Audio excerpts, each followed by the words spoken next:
Hi, everyone, and welcome to another episode of From a Woman to a Leader. And actually, we are recording today. It's December 31st. It's the end of 2023.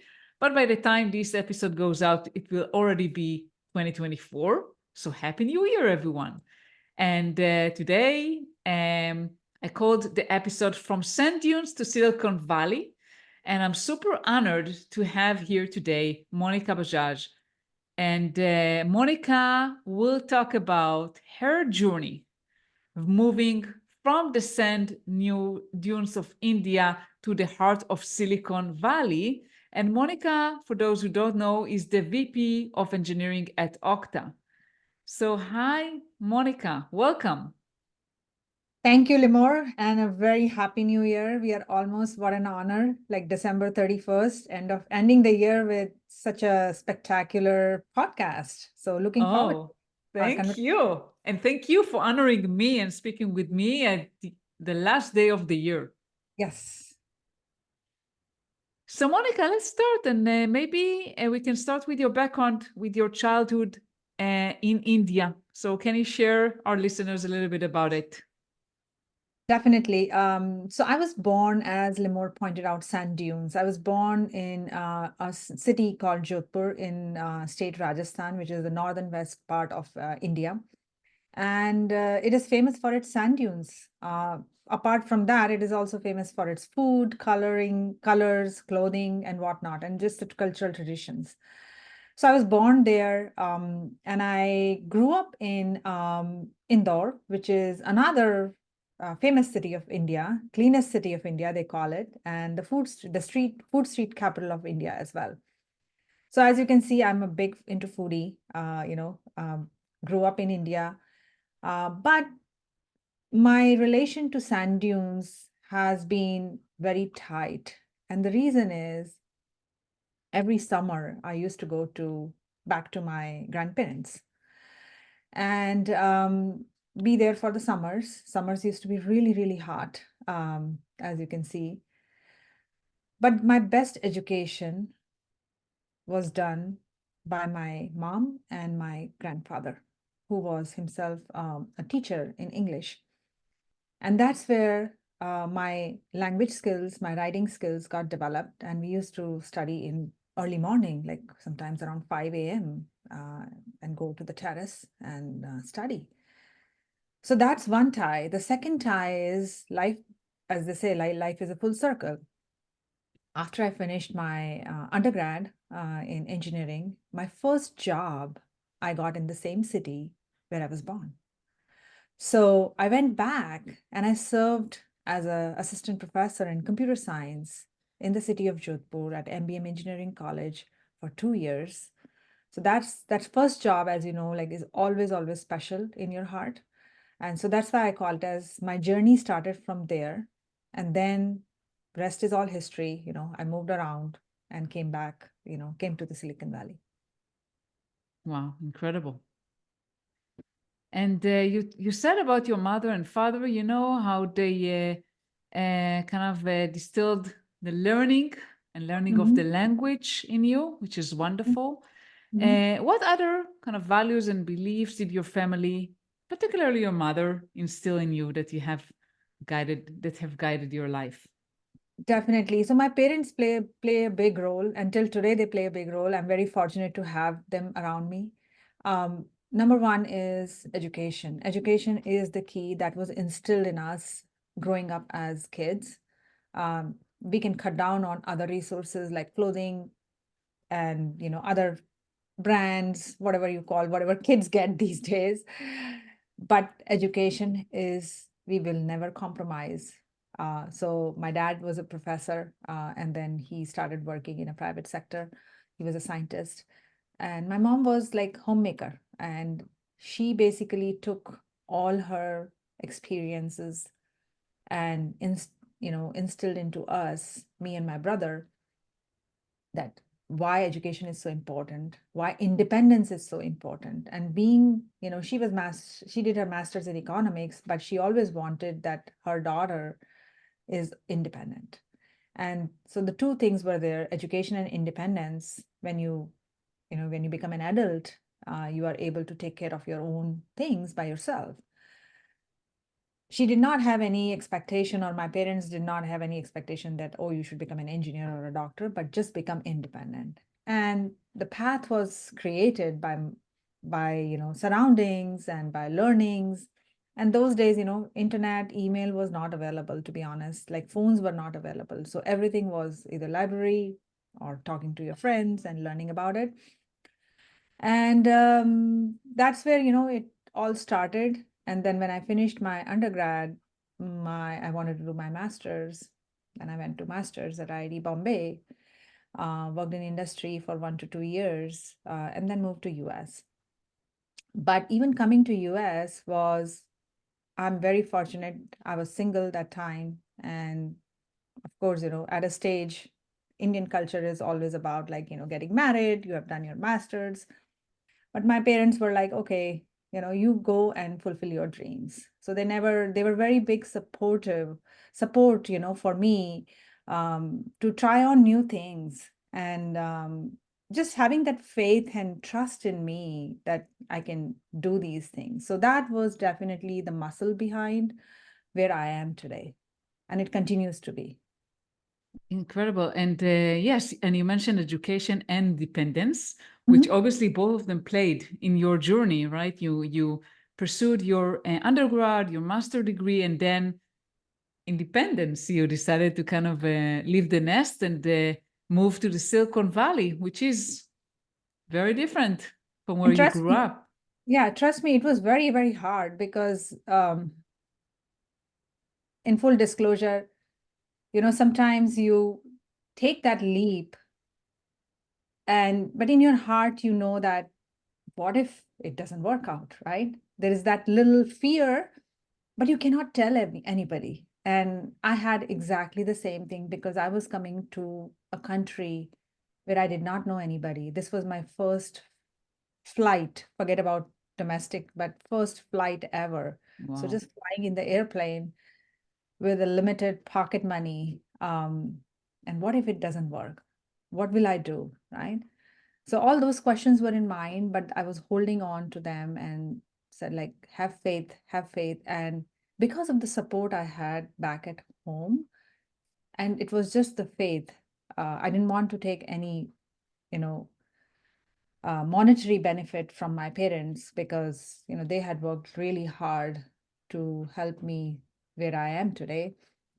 So that was another thing in my back of my mind, that I am going to be independent. I will make it, I'll survive, right? I'll figure this out by myself.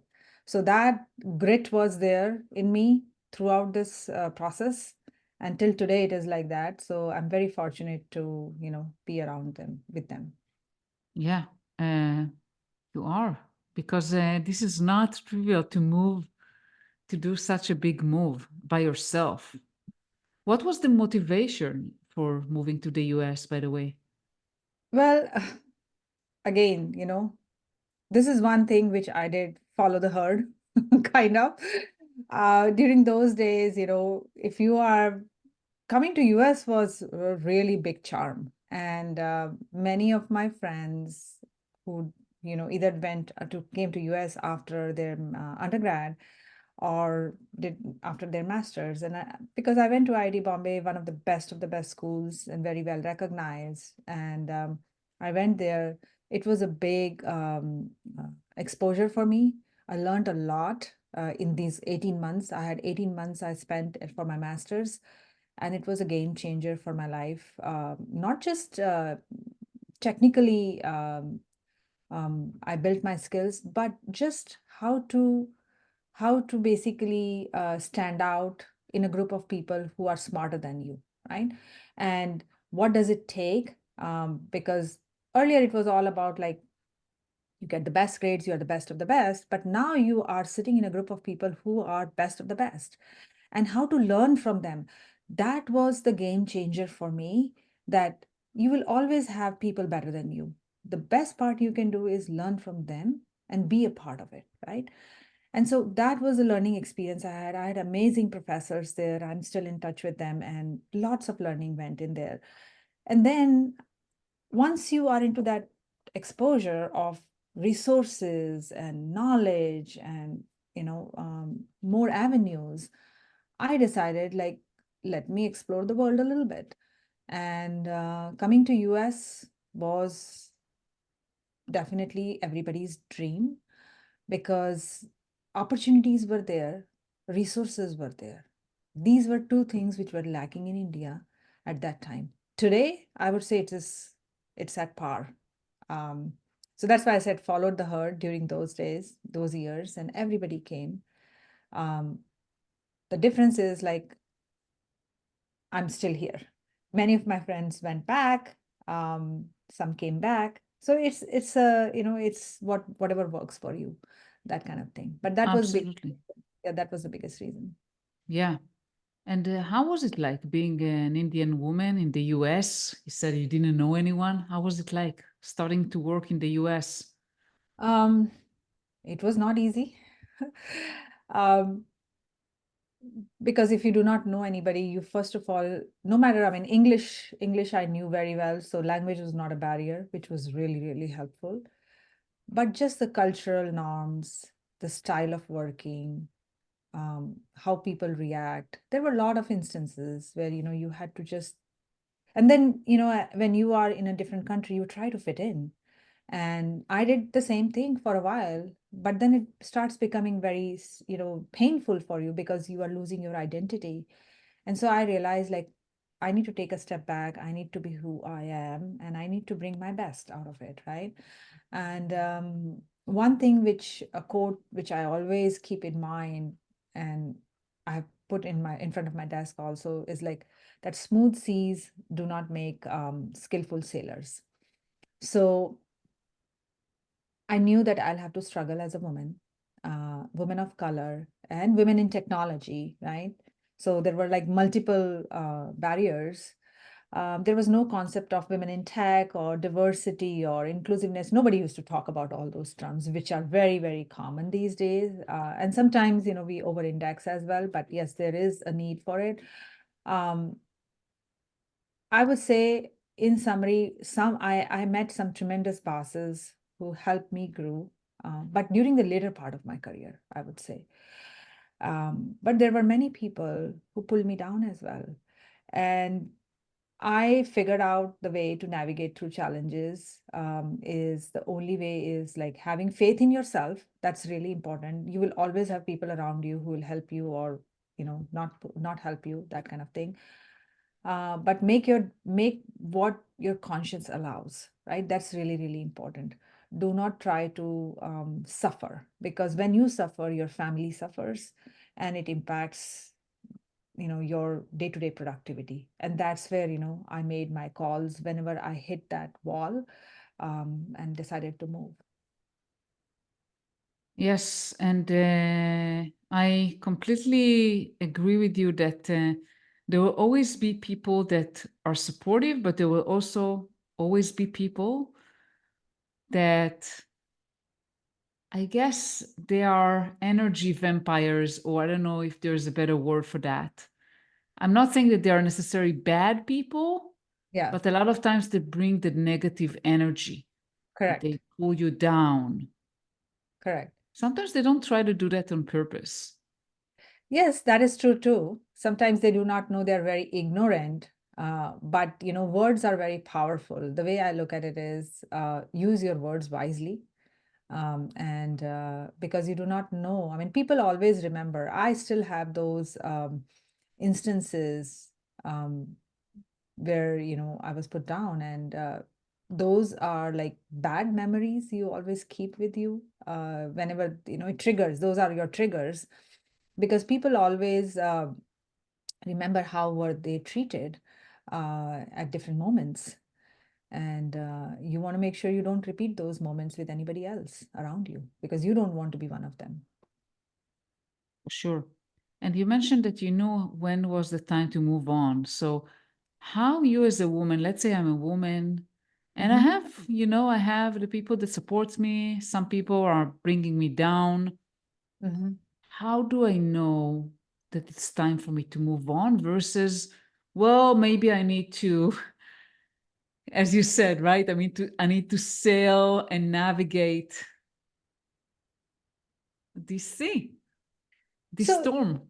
yeah, so it depends on the criticality of the situation, right? How much, and it varies from person to person. It also varies what is your liability at. It's very easy to say, right? I mean, that move on.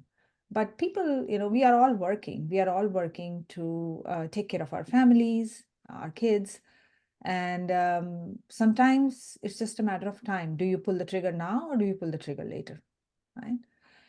And I had an instance where one of my supervisors, I had my regular, this is a story which I can share is I had my regular one-on-one with him. And while we were talking, he was like, oh, I want everybody to be at 8:30 a.m. in the morning for the meetings. And I'm like, hey, I cannot. I have kids to drop to school and my husband travels.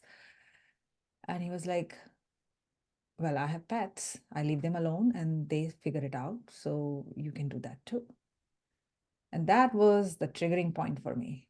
And I didn't take any action.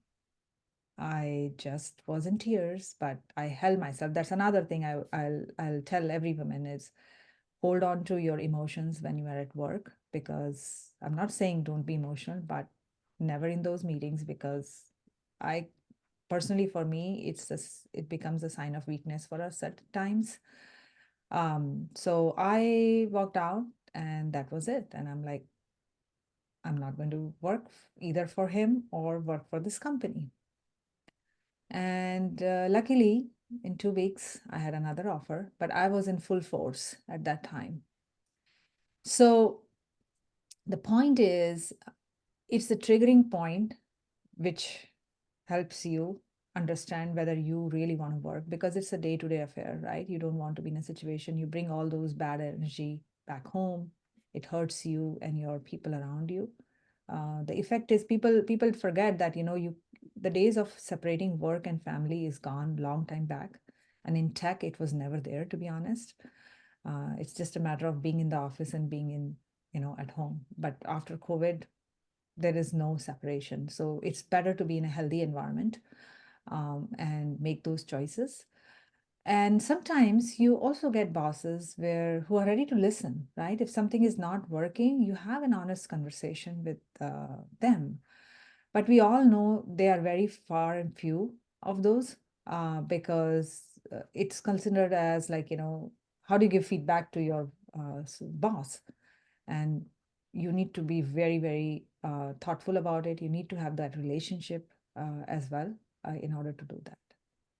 Yeah, and you mentioned several important things here. I mean, I think that sometimes there are cases like you mentioned, this manager that told you about the kids. I mean, this is just so Mhm. frustrating that there are people that Exactly. even think like that, right? I mean, this is like insane. Yep. How can this person? I assume that he didn't have any children, so that's why he was saying, Yes. right? I mean, otherwise, no parent will compare kids to pets. Not that Exactly. pets are wonderful, but yes, it's not the same thing. Exactly. So when you reach, what I like doing is to compare, to think about what can I influence, what can I change. Mhm. And, in situations like that, when you see someone that, well, you're not going to be able to, if that's how he thinks, obviously it's Exactly. emotionally draining, but like even thinking about it without any emotional Mhm. baggage, like, And well, now, now I look back and rather than being emotional, it makes me laugh, to be honest. That yeah. how can a person think like this or talk like this? Yeah, yeah. So I guess in cases that you feel like you can actually influence, as you Mhm. said, there are people that maybe not so easy to work with, but at least they come with good intention. They are willing to listen. Then there's something to work with. But if Mhm. people are just the way they are and like, okay, you're here by 8:30 and your kids, like I put my pets at home, your kids can be at home and I don't care, then yeah, maybe there's nothing really you can do. regardless of this 8:30 a.m. in the morning or something else. There's Correct. nothing you can do. It's my way or the highway. I'm not willing to listen. Well, can't really influence there. Yes, and all those instances, not to mention, right? I mean, people don't realize that until you go through this, every situation in my journey so far, whether it is good or bad, um, anything which did not go in favor also taught me a lot of things. Because what it has taught me, that the instances which happened in my journey has taught me one thing, that as a leader, I don't want to be doing those things, because knowingly or unknowingly, it does happen. But it's a reminder, given that I have gone through some of those, and many of us have gone, I'm not the only one, but it's a way of like a, checklist in my book. Like, I'm not going to be one of those to do this. So I'm very, very thoughtful about when it comes to family, when it comes to kids, when it comes to, hey, I need to take care of my family. I have this. I'm like, yeah, work can wait. So it's really, really important. And that's my first principle. Absolutely. And you mentioned, right, since COVID, like the separation between work and life really doesn't exist, or maybe the lines are blurry, you Yes, know. yes. How do you make it all happen, right? You're in a VP role in a Mhm, great company like Okta, and you mhm, have a family, you have children. mhm. How do you do that? And what kind of advice do you have for other women? Well, do what works the best for you. Let's, first of all, that's really important because everybody's situation is very different. Um, if I have to put in an order, I would say family first, um, and second is work. That's really, really important. The lesson is, once you lose the family, it doesn't come back. Jobs are transitional, so it can come back. The other part is, during this mix of you know family, work, kids, do not forget about yourself. So constant investing in yourself, whether it is through anything, whatever works, reading or learning or doing podcasts, blogging, name it, right? Anything what you feel you want to do it, take baby steps towards it and figure it out in your schedule.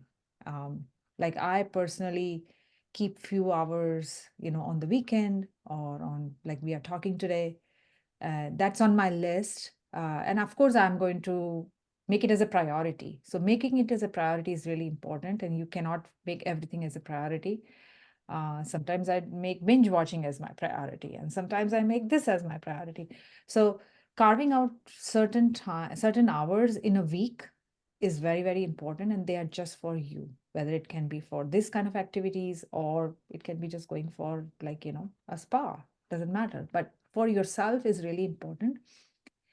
And then creating that independence in the family is really important. That when kids grow up, and you have your spouse, sharing that workload and asking for help is really important.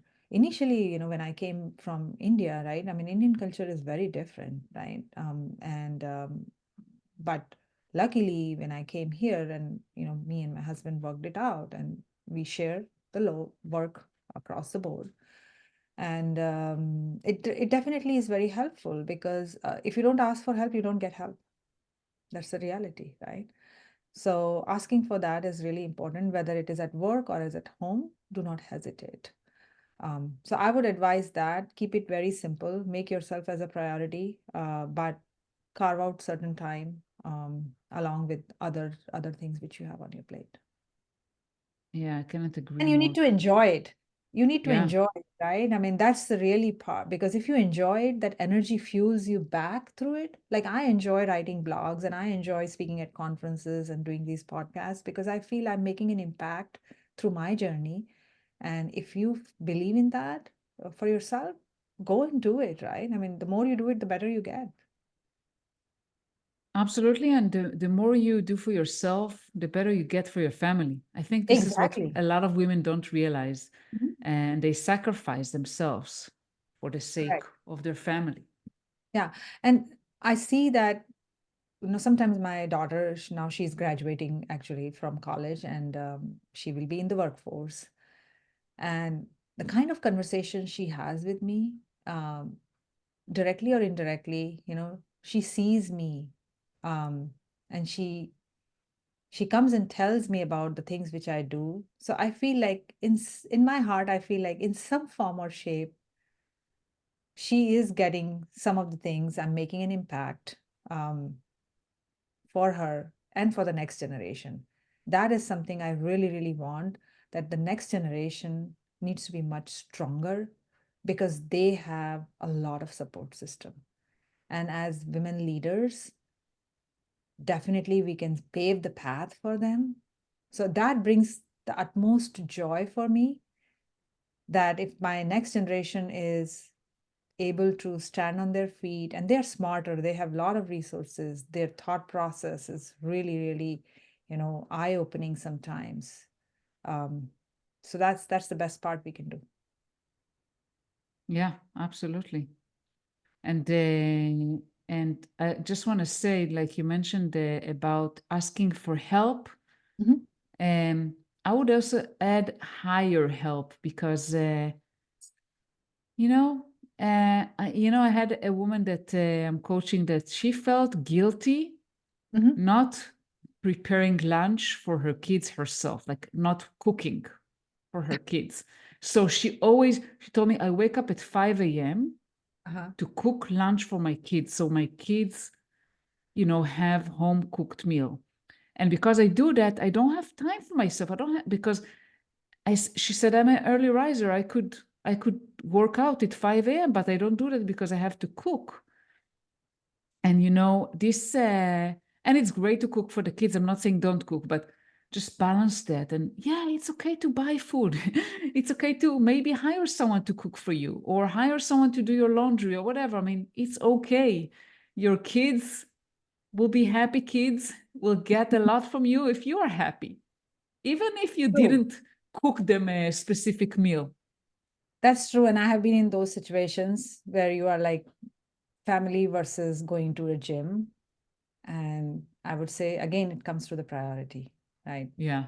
Both are equal priorities, and maybe you balance it out, right? Don't go to gym every day, go every other day, cook every other day meal, right? I mean, do some prep, something like that, right?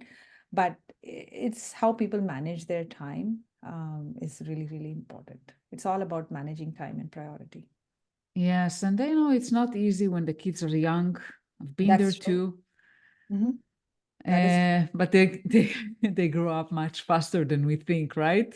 yep. And you will not realize, but kids are the most adaptable, right? I mean, they adapt themselves. I had been in situations when my kids were very little, and I used to take conference calls, having them in my lap. Luckily, there was no like Zoom kind of thing, so that was okay. But it was needed to balance between putting them to sleep and having the night calls. It was the need of the hour. And sometimes learn to say no too. That's also important. And I did not know how to say no during that time. But today, I have learned again from that lesson, like how to say no and how to create those boundaries that, what works the best, and figure out like how it works between you and the person on the other side, right? I'm not saying it's my way or highway, but learning to say no. Women are very hesitant to say no many times, and it's important because if you do not say no, you cannot put blame on anybody else. Yeah, that's for sure. So, what kind of tip do you have for women that I'm not sure how to say no without sounding that are not cooperative and aggressive? It depends. Like when you say no, you definitely give them the context why you are saying no is really important. Like at times when I'm unable to attend a meeting, I always tell them like, hey, I have an appointment, right? Which cannot move. or I have my kids, play I need to attend. So given, if you give the context, and sometimes you don't have to, you can even say like, I have a personal appointment, which I need to take care of it. And obviously you're making it as a priority call, right? And there are times when there are super, super urgent meetings, which you have to attend. Um, and either ask them to record, don't attend them, or basically, just balance it out in the sense like, for how long you can be on the call versus you don't have to be further throughout the meeting. So when I say learning to say no is understand whether you are needed. If you are not needed, I normally ask my senior directors or directors to attend that meeting and fill me in later. So that also happens. Uh, but that then comes the power of delegation as well. A lot of times as leaders, you feel like, oh, you need to be in every meeting. And the truth is, you do not need to be. You have to understand making that call when you say no, are you also doing the delegation so that you don't miss out on things which are important? So that's really important part of it. I think Absolutely. the context is important. Yeah. And sometimes it's about saying yes to something else, right? I mean, but Correct. okay, what I can do is, you know, I can Yes. attend the meeting, maybe not at 7 p.m. because that's the time I'm washing my kids, whatever. I mean, but I can make a later call, or I can be here earlier tomorrow morning. Or sometimes Exactly. it's about saying no, but in a positive way, what you Mhm. can do versus what you cannot do. That is true. And I do it all the time. Like if I have to take interviews, my mornings are the best time. Like I'm in, full energy in the morning time. I'm an early riser. So I'm okay to take morning calls and do these conversations at even 6 a.m. Um, but I'm not in the best late nights. So I give them that alternatives and figure out, like, as I said, whatever works the best for both the parties. Yeah, for sure. And I just want to ask one more thing before we end the call. So I know that giving back is very important to you and mentorship. So tell us a little bit about that and how it also help you and enrich your life. Sure. I would say community and mentorship both are the most gratifying moments if I have to look back of my life. And the reason is it brings so much joy. It's a sense of purpose and fulfillment. And I feel very fortunate that I'm in that position. I never thought about this growing up because I was always on the receiving end. I'm a very curious person, and I like to absorb things, like even in our conversations, I'm absorbing like what you are bringing on the table. So that I feel has been a really transformational for me. And today I feel like my personality is somehow shaped with those journeys as well. And if I look at community, what community has given me is like it's a platform, whether it is being a part of any organization or being a part of any meetup. There is so much to learn in these diverse groups. They bring in different perspectives. You are always taking some wisdom out of those people. And most important, you're sitting in a group of like-minded people. That's where the energy comes in, and the good energy comes in, the positive energy. It has helped me being more creative, more resilient, and yet be able to show the impact if done with a sense of purpose. It also helped me understand how to make the best in limited resources, because not every community has like abundance of resources. So that's the power of community. And if you feel like you're being together, so together we stand together. So it's a sense of pack. That's the way I look at it. When it comes to mentorship, I feel mentorship is not just a word around teaching or sharing your experiences, but it's about engaging yourself with passion. You are revealing your skills and experiences with someone who is hungry to take that as a mentee. And similarly, in those experiences, I learn a lot from my mentees. because sometimes, I realize, oh, I have never been into these situations. And it makes me think, what if? So and I also feel that mentorship does not have to be tied with just a professional world, because a lot of times people feel that, oh, mentorship, I'm at work, I need to have a mentor or a mentee, be a mentee. We all have mentors in our lives. Sometimes it is parents are mentors. My grandfather was a big mentor for me growing up, and my mom and my parents, like my dad, both are mentors. I would say, if I have to summarize, my grandfather not only taught me the beauty of literature, but always emphasized to keep things simple, right? Even writings have to be simple so that audience can understand. And my mom always taught me to do two things. One is stay strong and never hesitate to speak up. So that was another way of not holding me back. If something was, I wanted something, go and ask for. Worst case, people will not give you, right? So you will not lose. So it's really important that as a mentor is someone whom you can trust, someone who sees your talent and capability with you, and then you see in yourself, right? That's really important, which helps you articulate it like who you are. So I'm very fortunate I have some mentors like that who give me the right critique. And as a mentee, in order to get the best of this engagement, I would say it is important to keep three things in mind. One is clarity, what you want to get out of this engagement. That's really important. Commitment is really important because someone is spending time with you. And then clear communication is really important. So clarity, communication, and commitment. Yeah, absolutely. And yes, mentoring is rewarding, so rewarding to help someone else Mhm. and fulfilling. So thank you so much. It's been wonderful talking with you. Before we part ways, where can people find you, Monica? People can find me on LinkedIn. I'm very active. That is the only social media I follow. And I learn a lot and I contribute a lot. Perfect. Yeah, I love LinkedIn as well. I'm there also all the time. So I'll put your your LinkedIn URL on the show Sure. notes. Thank you so Sure. much for being here today. It's been a Thank you, pleasure. Lenore. It has been a pleasure to talking to you, and Happy New Year once again. Happy New Year. Yeah.